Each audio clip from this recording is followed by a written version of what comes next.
my days with a woman unkind, smoked my stuff and drank all my wine.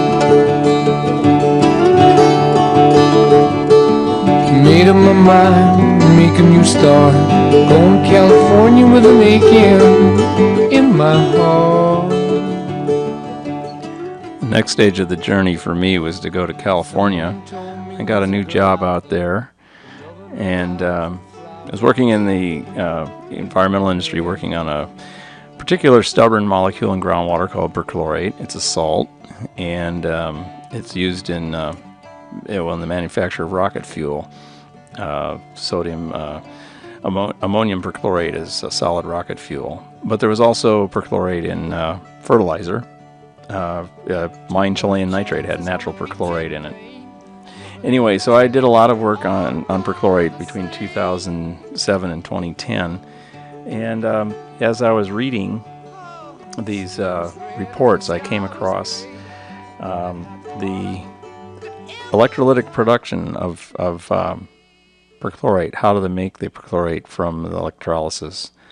And they would take salt water and put it under electrolysis and produce sodium perchlorate and hypochloric acid and some hydrogen and some sodium hydroxide. And I was like, well, this is interesting. That explains why you can't expect electrolysis to produce nothing but hydrogen. If you're doing with salt, you're producing perchlorate and hypochlorous acid and sodium hydroxide. So there's some other molecules that are getting in the way of electrolytic production of hydrogen. That explains some things.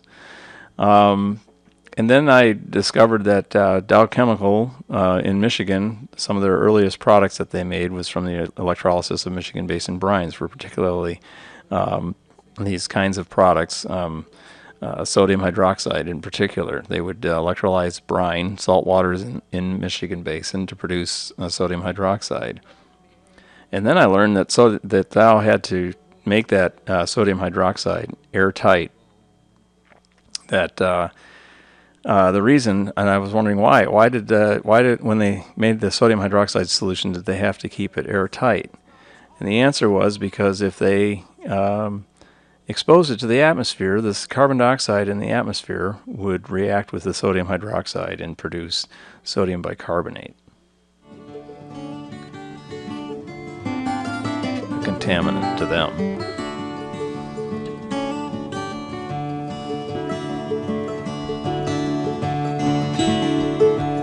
But to us, it's the key. It locks up CO2.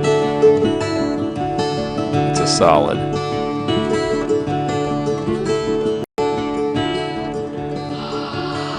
So putting it together in 2010, brine electrolysis, sodium chloride, salt, and water, and electrons going into the electrolytic chamber produces hydrogen gas. In a nutshell, the simplest form is that it produces hydrogen gas, chlorine gas, and sodium hydroxide.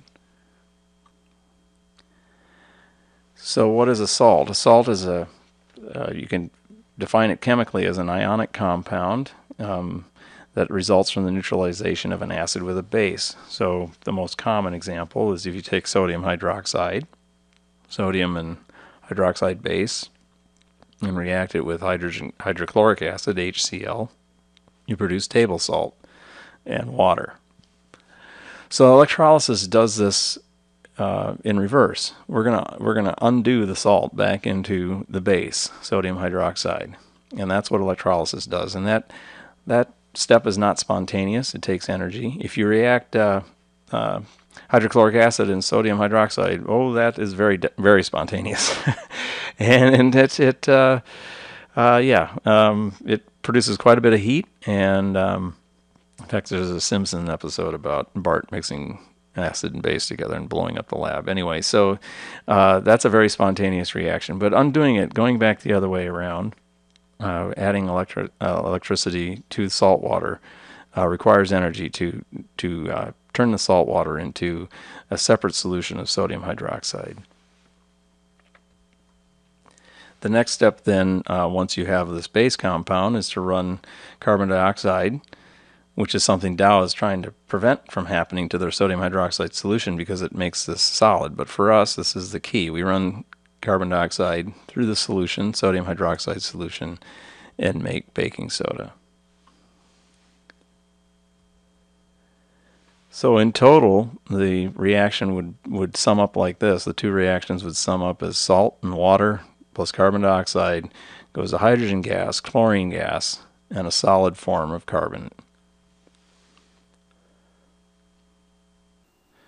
I realized at this point something visual would help, and luckily for me, I came home one evening and David Letterman had a segment on called, Kid Scientists, and demonstrating the very reaction that I'm talking about.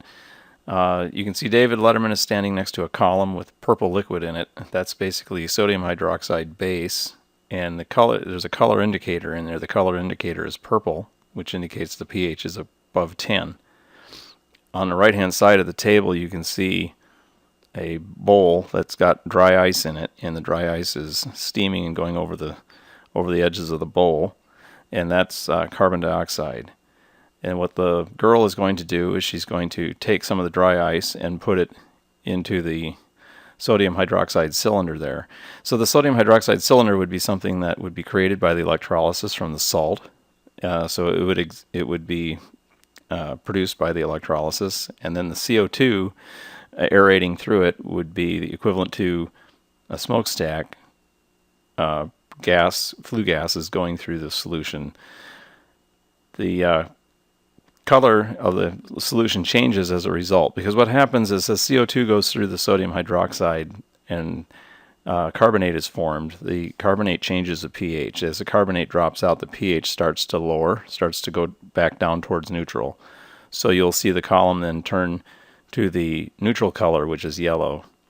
And then later in the experiment, she adds acid, and the color goes to red. So the indicator is just indicating the relative amounts of base, neutral solution, and acid. But what's really going on is that carbon dioxide is reacting with sodium hydroxide.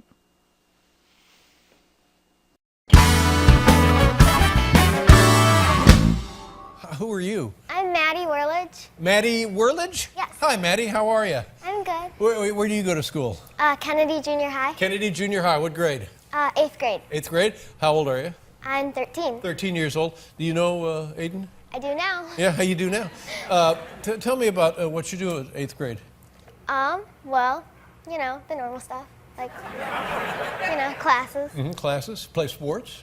I dance and Oh, sing. you dance. What kind of dancing? Tap, jazz, ballet, contemporary. Feel like a little something here tonight? No.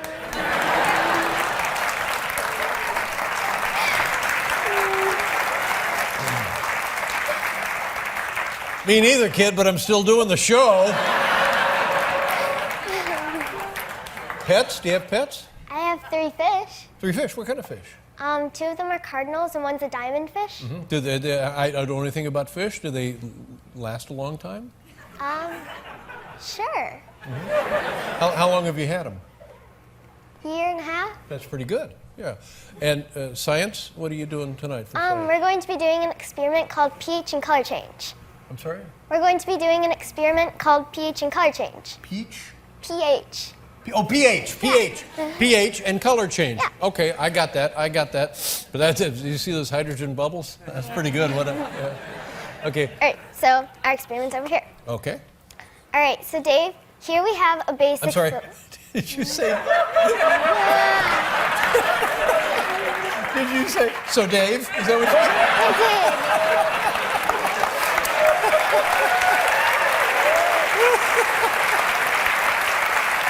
That's me. Yes, it is. I'm Dave. Okay. All right, so we have a basic solution with an acid-base indicator. I don't know what that means. It's a solution. What is the solution? You have a combination of, it looks like it might be a cola of some kind. Is it cola? No, it's a base. It's a base, okay. All right, and there's also an acid-base indicator in there. Acid-base indicator? Right, okay, so it will show how acidic or basic the solution is by changing color based on the pH level. Okay, now this is useful in what? In like when you're checking a swimming pool, you don't want the acidity, or you want the, what is it, why are we doing this? Because it's colorful. Oh, it's colorful. pH and color. Color change, Okay, right. here we go. All right, so, Do I need the protective? yes, you'll need goggles and gloves. Goggles and gloves, holy. All right, so you can find your goggles, and then these gloves. Okay. You like being in New York? Yeah, Have you ever been here? last year. Yeah. Do you have brothers and sisters? I have one older sister, What's her name? Emily. What's she do? She's also a dancer. Is she here? No. Thought we'd get somebody to dance. All right. So as you can see, the solution, is purple because it has a pH of over 10. Is that where we want it to be or not? Yes, that's good. Okay, good. All right, so now come back with me over here. All right. Now grab a handful of that dry ice. Dry ice right Yeah, there. just grab a handful. Okay. All right. Okay, now put it in the cylinder. Just drop it in. Just drop the whole thing in. All right, Wow, it's bubbling. it is. Oh, that's beautiful, and it's turning a. Whoa! Yep. It's green now. Right. Whoa! And now look at this. Whoa! That's remarkable. Did you see that? You guys see that? Oh, now it's orange. That's fantastic. So, How long will it stay that color? until we change it to a different color. And how would we change it to a different color? Well, we can change it by adding some acids such as hydroxide. Hydroxide? Do we have some of that? We do. It's right. Don't touch the acid. You want this, This one, This this one. one. Okay. That All one. right. I pour that in. Yes, just pour the whole thing in, and it should change to red. You kids better get down. Get down, kids. Get down. Get down. This will kill you. Get down. Stay down. Pour the whole thing in? Yeah, or until it changes red. Okay, that should be good. Okay. Okay. There it goes again. That's fantastic. Yep. Now it's yellow. Yeah, This is beautiful. it kind of worked. So if we did this in a smokestack, rather than having this ancient atmosphere that's 100 times the CO2 level of today's modern atmosphere, think of the CO2 content in a smokestack.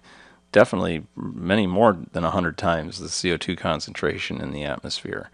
And again, we put that CO2 into solution because we have a base. We're able to raise the pH enough to put all of that carbon into the system.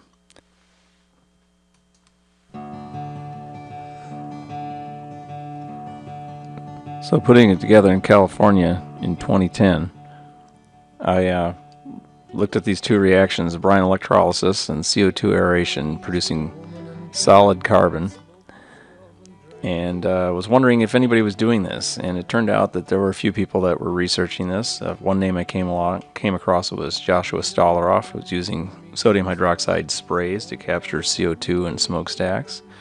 Another person involved as a former climate researcher, Klaus Lackner, and then he worked on, I think he was at Columbia, he worked on various methods for sequestering carbon by mineralization. He's now moved on to Arizona State University and has a very active program in carbon mineralization, capturing atmospheric directly in the CO2 using sodium hydroxide. Also in California, I was aware of a power plant called the AES power plant in Huntington Beach, California, that was teaming with a water company named Poseidon to do a desal project. They were going to use the intakes from the power plant to draw ocean water for the purpose of doing a desalination station using reverse osmosis. So they were trying to get this approved, and of course the approval required approval from the California Coastal Commission, and there were two environmental issues involved in the Poseidon plant. One was the energy that they were using to do desalination, and the other was what to do with the leftover salt